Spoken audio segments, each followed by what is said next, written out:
ओम नमः शिवाय। हर हर महादेव। ओम श्री ताराय नमो नमः।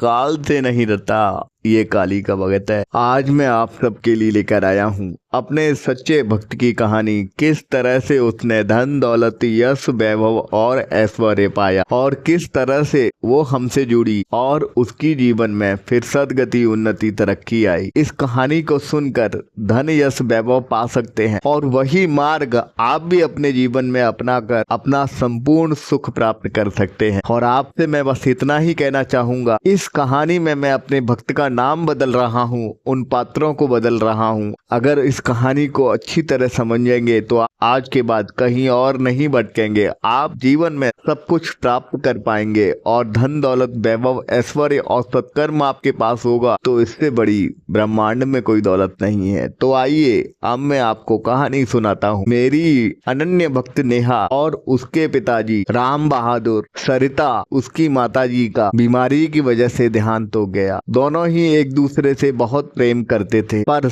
राम बहादुर और उसका भाई श्याम बहादुर, दोनों ही भाई राम बहादुर श्याम बहादुर पर 6 बीघा जमीन थी जो दोनों भाइयों के हिसाब में 3-3 बीघा आती थी। जब नेहा के माता पिता गुजर गए तो फिर उसके चाचा जी ने ही उसको पालन पोषण किया, पर चाची लगातार उस पर अत्याचार करती रहती। उसके बच्चे तो महंगे स्कूल में पढ़ते, नेहा सस्ते स्कूल में पढ़कर भी बहुत पढ़ाई में होशियार थी। उसकी दादी भी उसकी नहीं सुनती थी और उसकी चाचा की ओर ही लेती थी। और जाहिर की बात है, हम एक बार इस मजबूरी को भी समझ सकते हैं कि एक ही बेटा था जो उसको भोजन देता था, तो हो सकता है दादी इस वजह से उसकी सुनती थी। कुछ तो परिवार के लोग उसके चाचा चाची बुआ और उसकी दादी यह समझते थे कि वह मनुष्य है, पैदा होते ही अपने माता पिता को खा गई, इस वजह से उससे भी और घृणा करते थे। और एक दिन क्या हुआ, नेहा आगे पढ़ना चाहती थी पर उसके चाचा जी उसको नहीं पढ़ाना चाहते थे। नेहा जीवन में कुछ करना चाहती थी पर उसके चाचा जी उसकी शादी कराना चाहते थे और वह नेहा से ये चाहते थे जो 3 एकड़ जमीन उसके माता पिता की उसको मिलने वाली थी, उसको बेचकर काफी सारा पैसा अपने पास रखकर नेहा की शादी करना चाहते थे। नेहा सरकारी स्कूल से ही पढ़ी हुई थी और नेहा ने फिर भी बहुत अव्वल दर्जे के नंबर लाकर अपनी मेहनत बहुत करी थी। क्योंकि आप सब ने भी जीवन में दुख देखे होंगे, आप जानते होंगे जो दुख में पलते हैं वो सक्षम और समझदार जल्दी हो जाते हैं। उसी तरह से नेहा अपने जीवन में सक्षम और समझदार हो गई थी, पर नेहा के विरोध करने पर उसके चाचा चाची, उसके बच्चों ने भी और उसकी दादी और उसकी बुआ ने भी एक दिन उसको बहुत डांटा, इतना डांटा कि सब लोग उस पर चिल्लाने लगे। यहाँ तक कि चाची ने उस पर हाथ भी उठा दिया और जब चाची ने हाथ उठाया तो नेहा के सब्र का बांध टूट गया। वो कुछ नहीं कर पाई थी, उनके एहसानों के तले भी दबे हुई थी। हालांकि उसके पिता की जमीन उसके चाचा को ही मिल गई थी तो चाचा ने कोई एहसान तो नहीं किया था। बचपन से नेहा ताने ही झेलती आ रही थी पर फिर भी नेहा उनकी कद्र करती रही। और फिर एक दिन नेहा ने भगवान से मन ही मन कहा, हे भगवान मुझे कोई रास्ता दिखाइए, मेरी इन परेशानियों का अंत कीजिए, मैं इन परेशानियों से निकलना चाहती हूँ, मुझे इन परेशानियों से मुक्त कीजिए। और भगवान से मन ही मन प्रार्थना करने लगी। भगवान महादेव और भोलेनाथ से उसने कहा कि भगवान मेरा माता पिता नहीं है, क्या आप भी मुझे कोई सहारा नहीं देंगे।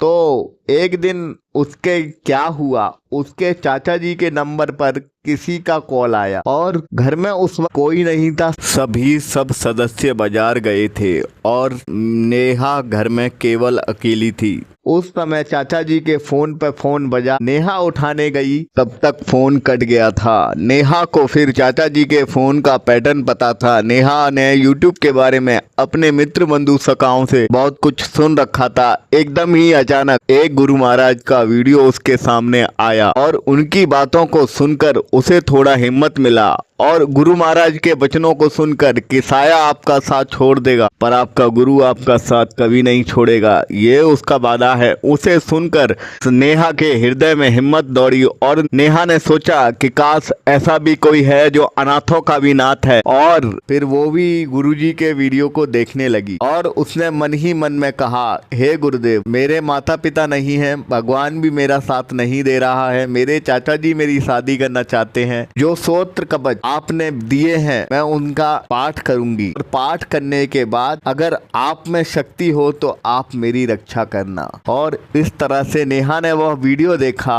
और फिर नेहा ने उस वीडियो को देखते देखते ही चाचा चाची के आने से पहले उसको लिख लिया। लिखकर उसने एक बार उस स्तोत्र का पाठ किया। वह स्तोत्र का पाठ करने के बाद उसके मन में हिम्मत लगी और उसने वह पाठ कौन सा किया था, उसने वह शिव अष्टकम पाठ किया था जो हमारा दिव्य सामग्री चैनल पर है। और फिर उसने हिम्मत जुटाकर सारी परेशानी मुझे बताई, तो मैंने उसको हल बताया। वह हल मैं अब आपको बताता हूँ। जब उसने मुझे कॉल मिलाया तो उसने अपनी सारी समस्या मुझे बताई। मैंने कहा बेटा आप बहुत ही तेजस्वी कन्या हो और जीवन भर अगर दुख देखे हैं तो महालक्ष्मी के शरण में जाओ और भगवान शिव की शरण में जाओ, क्योंकि हम जब शिव की शरण में जाते हैं तो वो माता की शरण में भेजते हैं, और अगर माता की शरण में जाते हैं तो वो शिव की शरण में भेजते हैं। तो इसीलिए तू दोनों ही शरणों में जा और शिव अष्टकम को सुनाकर या पढ़ाकर, तुम तो सक्षम हो पढ़ने में तो पढ़ सकती हो। और मैंने उसको धनदा देवी स्तोत्र और तंत्रोक्त महालक्ष्मी कवच पढ़ने का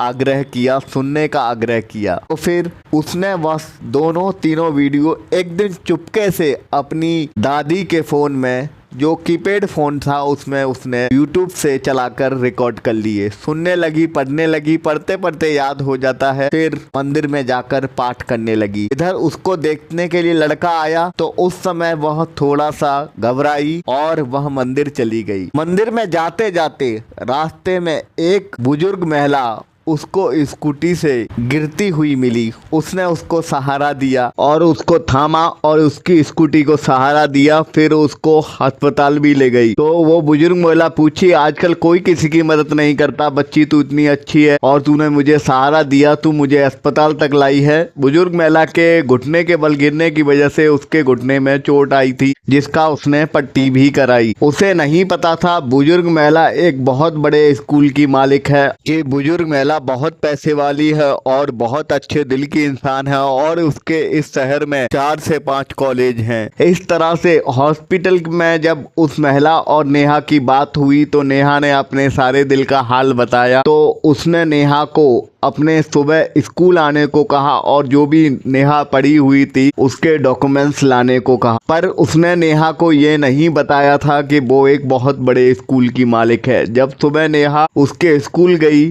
तो स्कूल में नेहा ने अपने सारे डॉक्यूमेंट्स को दिखाया तो नेहा की 10,000 रुपये महीने की जॉब लग गई। जब 10,000 रुपये महीने की जॉब लगी जब उसकी, तो फिर वो बच्चों को भी पढ़ाने लगी। बच्चों को पढ़ाने लगी, बहुत सारे बच्चे उस पर ट्यूशन के लिए हो गए। हजार रुपए से जब वो 40 से 50,000 रुपये ट्यूशन से इकट्ठा करने लगी माता लक्ष्मी की कृपा से, पूजा पाठ से, तब वह अपनी पढ़ाई को भी आगे बढ़ा पाई। और जब अपने चाचा चाची को भी पैसे देने लगी, तो आप भी जानते हैं पैसा देता है उस मनुष्य को कोई अपने से दूर नहीं करना चाहता। फिर वो स्कूल में पढ़ाती और बच्चों को घर पे ट्यूशन भी पढ़ाती और मेहनत करने लगी और बहुत सारा धन अर्जित करने लगी और अपनी पढ़ाई को भी उसने पास कर लिया। और उसने बीटीसी का एग्जाम पास करके और पढ़ाई में होशियार होने की वजह से उसने टेट और सीटेट का एग्जाम भी निकाल लिया। वह सरकारी नौकरी पर, जब उसकी शिक्षक की सरकारी नौकरी लग गई तो उसके सारे दुख मुक्त हो गए, और उसके सारे दुख मुक्त हुए भगवान की कृपा से। और चाचा चाची का भी जो बचपन से दुर्व्यवहार था वो उसके साथ मुक्त हो गया। और जब दुर्व्यवहार उनका मुक्त हो गया तो उसके जीवन में फिर सुख ही सुख हो गया। जिस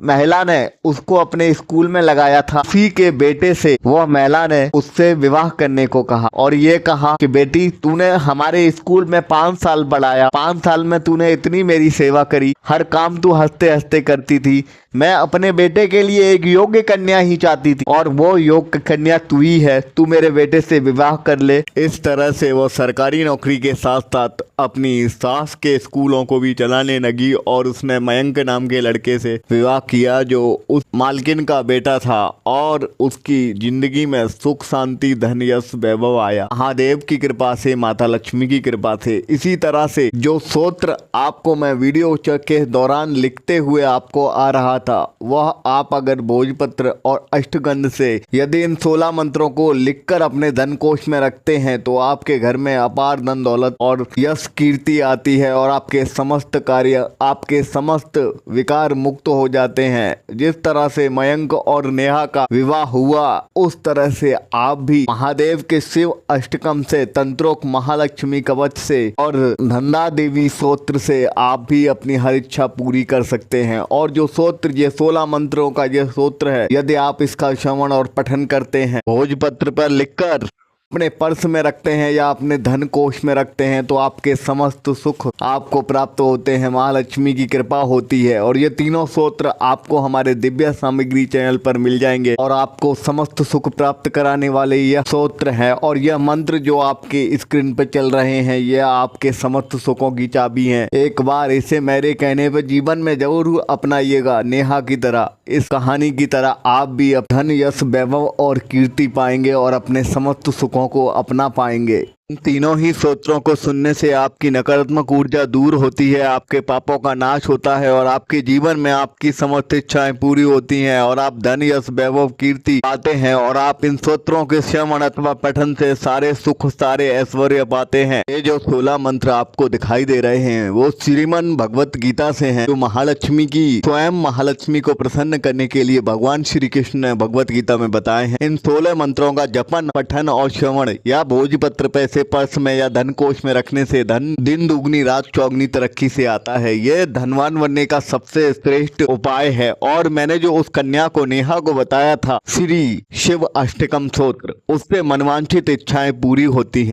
यदि आपके जीवन में भी दुख, दरिद्रता या बीमारी चल रही है या आप अपने प्यास की परेशानी से जुड़े हुए परेशान हैं, तो शिव अष्टकम, लिंगा अष्टकम, लक्ष्मी अष्टकम और सारे स्तोत्र कवचों का दिव्य सामग्री से पाठ करें। उन सभी स्तोत्रों से आपकी मनवांछित इच्छाएं पूरी होती हैं और आपको सत्कर्म, श्रवण अथवा पठन से ही प्राप्त होता है। मेरी बात मानिए, जीवन में हर गलत कृत्यों की वजह से आता है। जब सत्कर्म आ जाएगा तो आपके पास आपका प्यार भी आ जाएगा। ये मेरे प्रयास आपको कैसा लगा और इस कहानी को सुनकर आपको किस तरह का लगा, ये वीडियो को लाइक करके बताइएगा। और मैं आपसे बस यही कहना चाहता हूँ, जब आपके पास सत्कर्म होगा, पुण्य धर्म होगा, तो आप सब सारी इच्छाएं अपना पूरी कर पाएंगे। और स्तोत्र कवचों, मंत्र और इन कवचों पाठों के जरिए आपकी हर इच्छाएं, समस्त इच्छाएं पूरी होती हैं और आपकी सर्व मनोकामना पूर्ति होती है। तो आप वशीकरण मत करिए, दिव्य सामग्री चैनल से, दिव्य समृद्धि से जुड़कर अपने स्तोत्र, मंत्र, कवच पाठ करिए और अपनी मनवांछित इच्छाएं पूरी कीजिए। व्हाट्सएप चैनल का लिंक है, उसको अवश्य ज्वाइन कीजिएगा डिस्क्रिप्शन में। वीडियो अच्छा लगा हो तो लाइक दीजिएगा।